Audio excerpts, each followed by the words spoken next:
ಮೋದಿಯವರು ಈ ದಿಶೆಯಲ್ಲಿ ಯಾಕೆ ಚಿಂತನೆ ಮಾಡಬಾರ್ದು? ಇರಾನ್ನಿಂದ ನಮಗೆ ಎಣ್ಣೆ ಬೇಕೇ ಬೇಕು.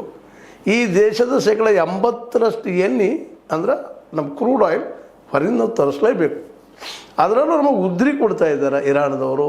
ದಿನಗಳನ್ನ ಎಣಿಸಿ ಲೇಟ್ ಮಾಡಿ ಕೊಟ್ಟರು ಹಿಡಿಯುವಂಥದ್ದು, ಕಡಿಮೆ ರೇಟ್ ಹಿಡಿದುಕೊಳ್ತಾ ಇದ್ದಾರೆ. ನಮ್ಮ ದೇಶಕ್ಕೆ ಎಣ್ಣೆ ಸಪ್ಲೈ ಮಾಡೋರು, ಇಡೀ ನಮ್ಮ ದೇಶಕ್ಕೆ ಎಣ್ಣೆ ಸಪ್ಲೈ ಮಾಡೋ ಶಕ್ತಿನೂ ಅವ್ರಿಗೆ ಅದ. ಅಂಥ ಒಂದು ರಾಷ್ಟ್ರದ ಜೊತೆಗೆ ಗೆಳೆತನ, ಮತ್ತು ನಮ್ಮದು ಹಿಂದಿನ ಗೆಳೆತನ ಅಲ್ಲ, ಇರಾನ್ ಜೊತೆಗೆ ಇತಿಹಾಸದಿಂದ ಸಾವಿರಾರು ವರ್ಷಗಳ ಇತಿಹಾಸದಿಂದ ನಮಗೂ ಅವ್ರಿಗೆ ಒಂದು ಏನಪ್ಪ ಸಂಬಂಧ ಅದ. ನಮ್ಮ ನೆರೆಯ ರಾಷ್ಟ್ರ, ನಮ್ಮ ಸಮೀಪ ಅತ್ಯಂತ ಸಮೀಪ ಇದ್ದಂಥದ್ದು, ಮತ್ತು ನಮ್ಮೊಂದಿಗೆ ಯಾವ ಕಾಲಕ್ಕೂ ನಮ್ಮ ವಿರೋಧನ ಮಾಡಿದಂಥದ್ದಲ್ಲ. ಅದರಲ್ಲೂ ಕಾಶ್ಮೀರ ವಿಷಯದಲ್ಲಿ ಆರಂಭದಲ್ಲಿ ಬೆಂಬಲವನ್ನು ಸೂಚಿಸಿದಂಥದ್ದು.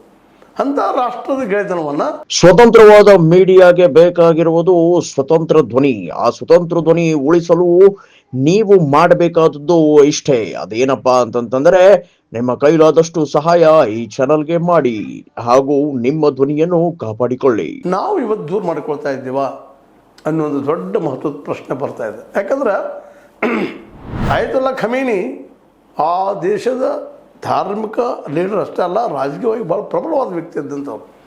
ಇವತ್ತು ಅವರನ್ನು ಕೊಲೆ ಆದ ನಂತರ ನಿಜವಾಗಿಯೂ ಅವರು ಭಾಳ ಎತ್ತರಕ್ಕೆ ತಮ್ಮ ಜನರನ್ನು ಬೆಳೆಸಿದ್ದು ನಾವು ನೋಡ್ತಾ ಇದ್ದೀವಿ.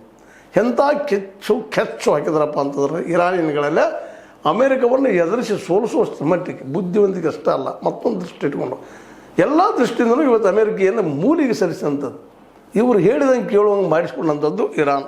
ಇಂಥ ಒಂದು ಬಲಿಷ್ಠ ದೇಶ ಆಗೋದಕ್ಕೆ ಕಾರಣ ಇವತ್ತು ಅದ್ರ ಹಿಂದಿದ್ದಂಥದ್ದು ಒಂದು ರಷ್ಯಾ, ಇನ್ನೊಂದು ಚೈನಾ ಅಂತ ಅವ್ರ ಜೊತೆಗಿದ್ದಂಥದ್ದು.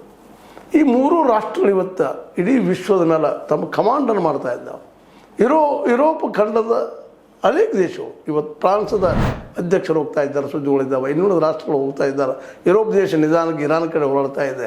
ಅಮೇರಿಕದಿಂದ ಇವ್ರಿಗೆ ಲಾಭ ಇಲ್ಲ, ಅದು ಅಮೇರಿಕ ಹಿಂದಿನಷ್ಟು ಪವರ್ಫುಲ್ ಇಲ್ಲ ಅನ್ನೋದು ಎಲ್ಲರಿಗೂ